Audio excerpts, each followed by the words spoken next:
Hi, welcome back to Jo life.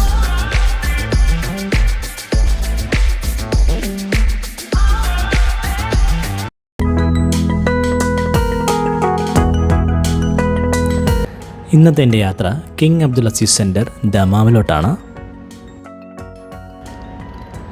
ദമാമിലെ Dhahran എന്ന് പറയുന്ന സ്ഥലത്താണ് കിങ് അബ്ദുൽ അസീസ് സെൻറ്റർ നിലകൊള്ളുന്നത്. അങ്ങ് ദൂരെ കാണുന്നതാണ് king Abdul Aziz centre for world culture. ഇതിനുള്ളിലെ കാഴ്ചകളാണ് നമ്മുടെ ഇന്നത്തെ വീഡിയോ.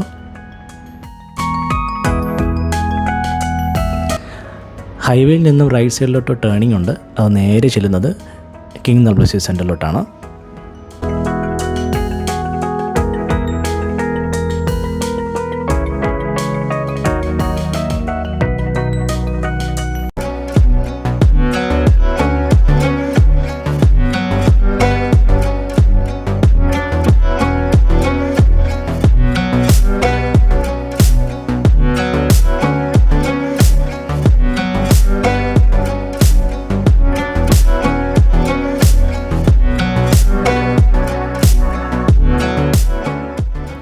ഇവിടെ ടാക്സി പിടിച്ച് വരുന്നവരുടെ പ്രത്യേക ശ്രദ്ധയ്ക്ക് നമുക്ക് ഇങ്ങോട്ട് വരാനായിട്ട് ടാക്സി പിടിച്ച് വരാൻ പറ്റും. പക്ഷേ തിരിച്ചു പോകുമ്പോൾ ഇതിനുള്ളിൽ ടാക്സി വരത്തില്ല.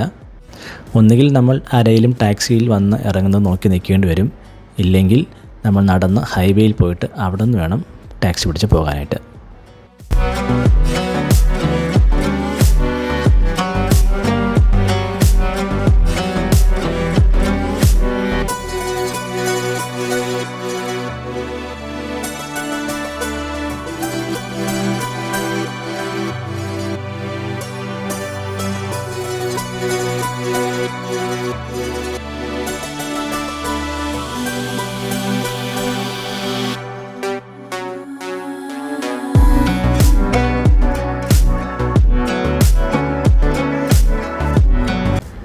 അറബി ഭാഷയിൽ ഇത്ര എന്ന മറ്റൊരു പേര് കൂടിയുണ്ട്.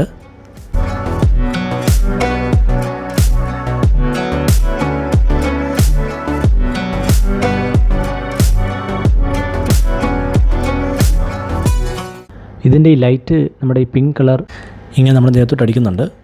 ഫുള്ളൊരു pink മയമാണ്.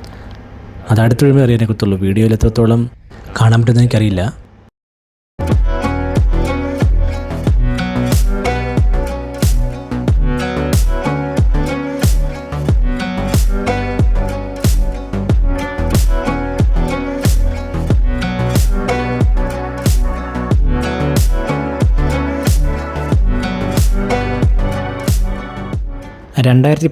December 1 king Salman bin Abdul Aziz അദ്ദേഹമാണ് ഇത് ഉദ്ഘാടനം ചെയ്യുന്നത്.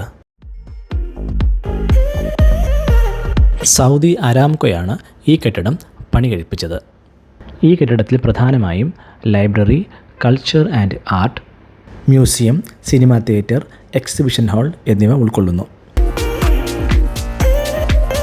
അതുകൂടാതെ പല ഇവൻ്റ് പ്രോഗ്രാമുകൾ നടക്കാറുണ്ട്. നമ്മുടെ ഇന്ത്യയിൽ നിന്നുള്ള പല ബോളിവുഡ് ആക്ടേഴ്സും ഇവിടെ വന്നിട്ടുണ്ട്.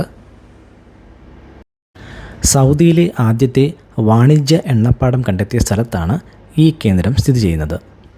80,000 ചതുരശ്ര മീറ്റർ വിസ്തൃതിയിലാണ് ഈ കെട്ടിടം സ്ഥിതി ചെയ്യുന്നത്. 3 കല്ലുകൾ നിലത്തിരിക്കുന്നതും 4ാമത്തെ കല്ലായ കീ സ്റ്റോണിനെ മറ്റു കല്ലുകൾ വഹിക്കുന്നതുമായിട്ടുള്ള ഘടനയിലാണ് ഇത് രൂപകൽപ്പന ചെയ്തിരിക്കുന്നത്. ടീം വർക്കിനെ മറ്റ് ഘടകങ്ങൾ പരസ്പരം എങ്ങനെ ആശ്രയിക്കുന്നു എന്നതിനെ പ്രതിനിധീകരിക്കുന്നതിനാണ് ഈ ആശയം നടപ്പിലാക്കിയത്. താഴത്തെ നിലകളിൽ ചരിത്രത്തെയും ഭൂതകാലത്തെയും കുറിച്ചാണ് ഓർമ്മപ്പെടുത്തുന്നത്.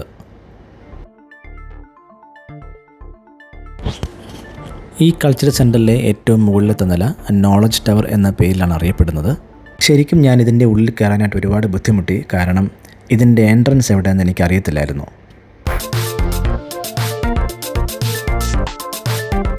ഞാൻ കുറേ നേരമായിട്ട് ഇതിൻ്റെ ചുറ്റും കിടന്ന് കറങ്ങിയാണ് കേട്ടോ. കാരണം ഇത് എവിടെയാണ് എൻട്രൻസ് എന്ന് അറിയത്തില്ല. കുറച്ച് പാടാണ് കേട്ടോ കണ്ടുപിടിക്കാനായിട്ട്.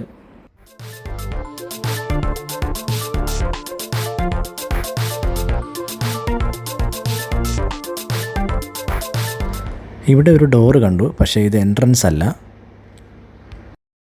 ഇതായിരിക്കും എൻട്രൻസ് എന്ന് കരുതി ഞാൻ ഇവിടെ വന്നു, പക്ഷേ ഇതുമല്ല.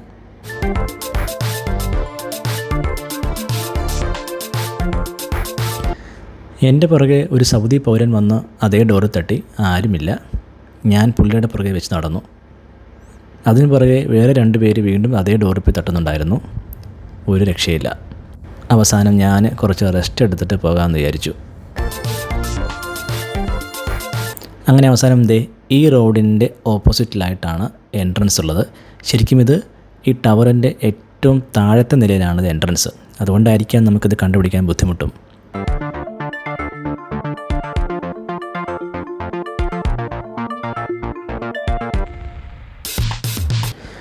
ഇതിൻ്റെ ഉള്ളിൽ അതിമനോഹരമായിട്ടുള്ള ഡിസൈനുകളും ലൈറ്റുകളും ഒക്കെയുണ്ട്. അത്രയും നേരം പുറത്ത് കറങ്ങി നടന്ന് ക്ഷീണിച്ച ഞാൻ ഇതിനുള്ളിൽ കയറിയപ്പോൾ വല്ലാത്തൊരു സന്തോഷം തോന്നി.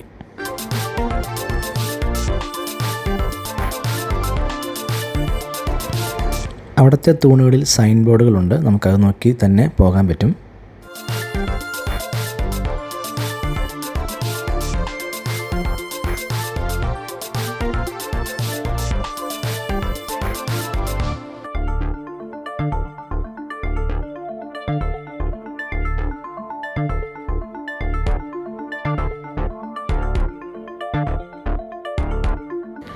ഇതിൻ്റെ മുകളിലത്തെ നിലയിൽ ലൈബ്രറിയാണ്.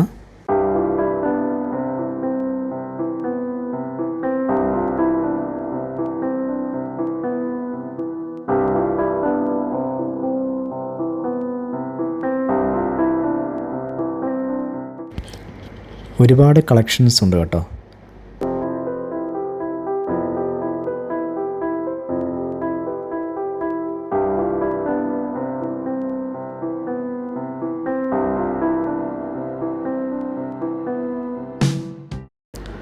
ഒത്തിരി പുസ്തകങ്ങൾ വായിക്കുന്നവർക്ക് ഇത് നല്ല രീതിയിൽ പ്രയോജനപ്പെടുത്താവുന്ന ഒന്ന് തന്നെയാണ്.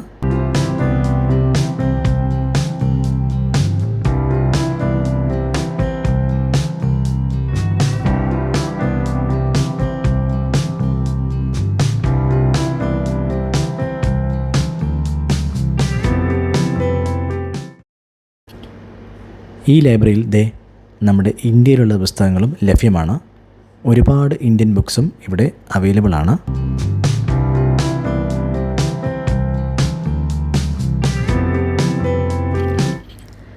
ടോപ്പ് ഫ്ലോറിലെ ലൈബ്രറി കണ്ടതിന് ശേഷം ഞാൻ നേരെ താഴത്തെ നിലയിലോട്ട് പോയി. ഇവിടെയാണ് മ്യൂസിയം ഉള്ളത്. മ്യൂസിയത്തോട്ട് കയറുന്നതിന് ഇടതുവശത്തായിട്ട് റിസപ്ഷനുണ്ട്. ഇവിടെ നമ്മൾ ടിക്കറ്റ് എടുക്കണം. 35 റിയാലാണ് ടിക്കറ്റിൻ്റെ ചാർജ്.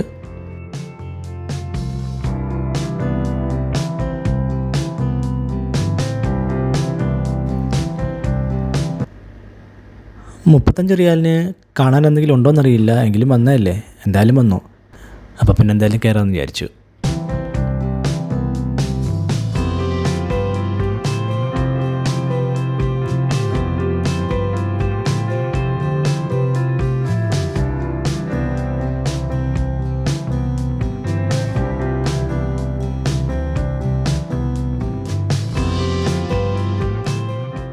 ഇവിടെ പല ചിത്രരചനകളും പെയിൻറ്റിംഗ് വർക്കുകളും ആർട്ട് വർക്കുകളൊക്കെ ഉണ്ട്.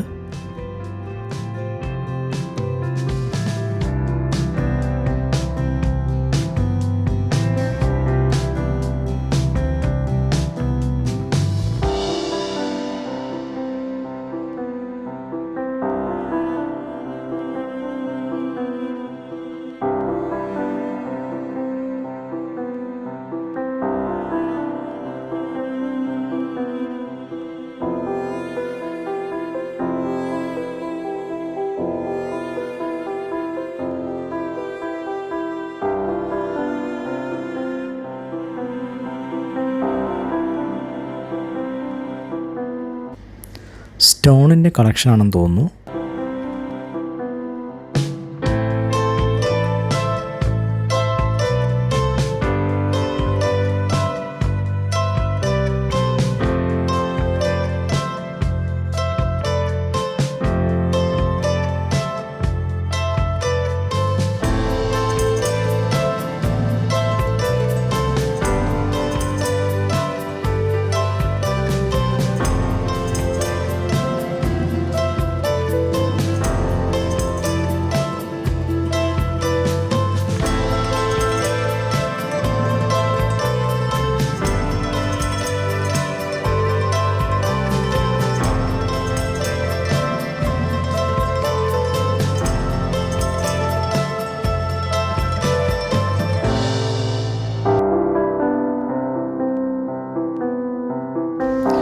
മ്യൂസിയം കണ്ട് നമ്മൾ പുറത്തോട്ട് ഇറങ്ങുമ്പോൾ വീണ്ടും താഴോട്ട് സ്റ്റെപ്പുണ്ട്. അവിടേക്ക് ഗാലറി ആൻഡ് സോഴ്സ് ഓഫ് ലൈറ്റിൻ്റെ കളക്ഷൻസാണ്. 35 റിയാലിന് ഉണ്ടോയെന്ന് ചോദിച്ചു കഴിഞ്ഞാൽ ഈ സാംസ്കാരികപരമായിട്ടുള്ള കാര്യങ്ങൾ ഒത്തിരി ഇഷ്ടപ്പെടുന്നവർക്ക് ഒരുപാട് പ്രയോജനമുള്ളതാണ് കേട്ടോ. അറബി ഭാഷയിലെ വാക്കുകളുടെ ശബ്ദ വ്യത്യാസങ്ങൾ തമ്മിലുള്ള ഗ്രാഫുകളാണ് ഇവിടെ കാണിക്കുന്നത്.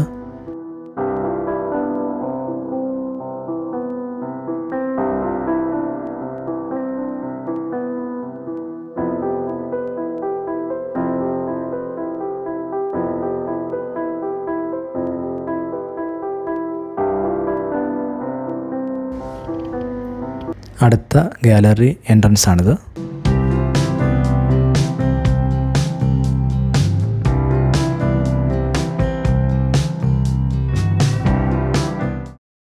സൗദി അറേബ്യയുടെ ചരിത്ര പ്രാധാന്യമുള്ള ഒരുപാട് കാര്യങ്ങൾ നമുക്ക് ഇവിടെ നിന്നും മനസ്സിലാക്കാൻ സാധിക്കും.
ഒരു വലിയ 3D സ്ക്രീൻ ഇവിടെ വെച്ചിട്ടുണ്ട്.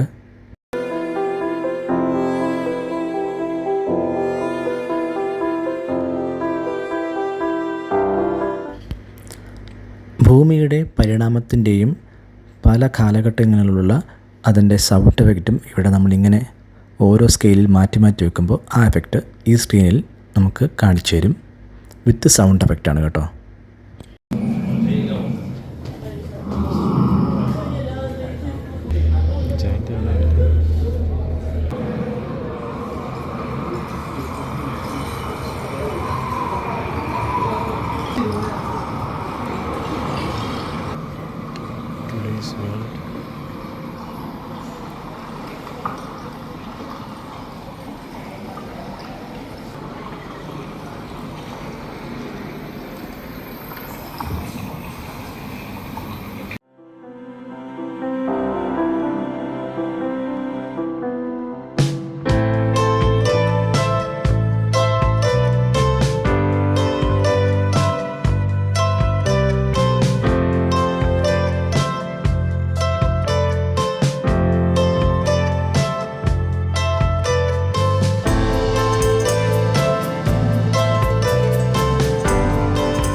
ഗൈസ്, ഇതാണ് അബ്ദുൽ അസീസ് ടവർ ദമാമിലെ വിശേഷങ്ങൾ. അത്യാവശ്യം വേണ്ട അറിവുകൾ കിട്ടാനുള്ള നല്ലൊരു പ്ലാറ്റ്ഫോം തന്നെയാണ്. വീഡിയോ ഇഷ്ടപ്പെട്ടാൽ ലൈക്ക് ചെയ്യുക, ഷെയർ ചെയ്യുക, സബ്സ്ക്രൈബ് ചെയ്യുക. അപ്പോൾ വീണ്ടും പുതിയൊരു വീഡിയോയുമായി കാണുന്നവരെ this is wind up Jo life. Bye by.